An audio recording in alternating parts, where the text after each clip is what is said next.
what is public policy? There's two parts to that phrase. Public, so that means that it derives or comes from a state-based organisation. Now, in the UK, we have a central government. We have devolved home nations, so Wales, England, Scotland, Northern Ireland. And we also have the development of local councils and city-based powers. So, for example, Manchester, which has a mayor now. So any policy that comes from those sources is public policy. For example, there are public policies around physical activity. So Public Health England have guidelines and regulations around the amount of physical activity people should be doing on a daily or weekly basis. That is a public policy that will be disseminated, so sent out to all state-based providers, so hospitals, schools, universities to an extent, and they will use this as the national guidelines. So public policy is a way to set a particular precedent or a particular value and then spread it out amongst all of the publicly based providers. So the sports sector, and I say that as broad as it can be, so corporate and private, public and state, and then not-for-profit and civic organisations, all in some way have to engage with the government policies and guidelines. And that takes different forms depending on the context, the size, the amount of money. But generally, some of the ways that sport policy are important for organisations are around funding, the shaping of their own culture and systems, the government's ability to measure their performance. So, for example, a local council will have to follow sport policy very closely because the government measures them against it. And then finally, the government's position or take on a particular aspects of sport will differ. Now, this is possibly something to look more at in detail in different pieces of academic literature, but there are big differences around London 2012 between how the Labour government, so that's Tony Blair and Gordon Brown as Prime Ministers, interpreted sport and interpreted legacy in public policy versus the coalition government, which was when David Cameron was the Prime Minister. So there's big changes as well that sport organisations need to understand. It depends academically on how you view the world. So from my perspective, sport policy is very messy, is very fragmented, and is very haphazard and lackadaisical. So you have people in London or in different government offices. So for example, the Department for Education, Department of Health, the Department for Culture, Media and Sport, or the Department for Digital Culture, Media and Sport now. There's very clever people that are civil servants and policy makers. So they will sit and get evidence, gather different perspectives, and then make recommendations to a government or politician at the time, who will then set or endorse particular policy perspectives.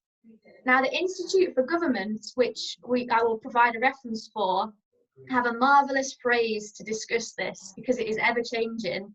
And public policy and sport policy is made like a carousel. So it's constantly spinning, it's constantly ebbing and flowing. People are getting on and off. There's music playing, you're in a park. So this analogy of seeing sport policy as this carousel, almost like whimsical ride, is for me a very good illustration of how policy is made.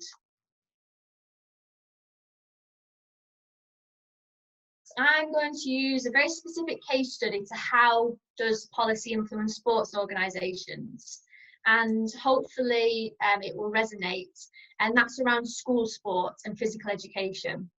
So physical education is part of a law, so the Education Act and the laws around what are foundational subjects and what needs to be included in the curriculum are legally regulated, and schools are offstage on that principle. So I'm not talking about physical education, I'm talking about school sports, which is public policy.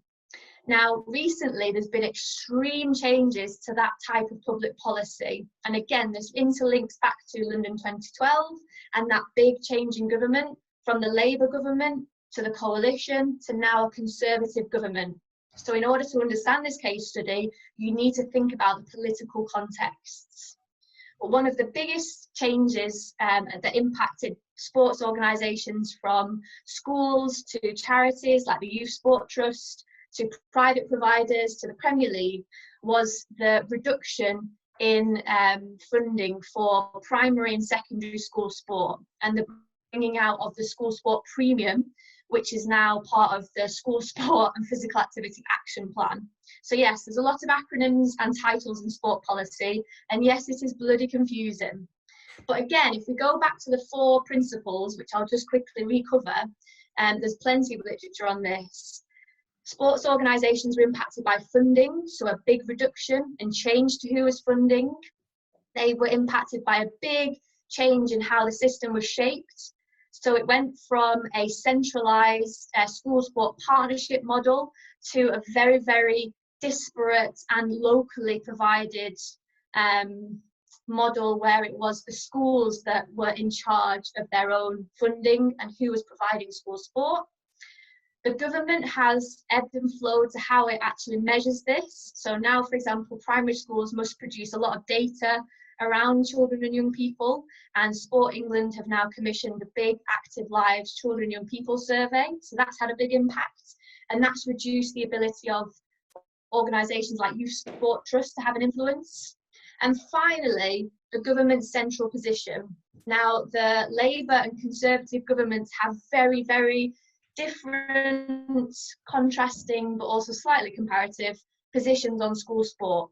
So Labour pushed a very inclusive, sport for all, any type of sport perspective in the 2000s, whereas the coalition and Conservative government went back to this idea of competitive sports, so football, netball, cricket, learning the value of winning and losing, learning the values of teamwork. But in the more recent policy, we've gone back to health and well-being. So there's just this complex, contested, congested landscape of school sport policy, and it's had hugely positive and negative impacts on varying sport organisations. And I will send you some more literature on that, because it is a fascinating case study.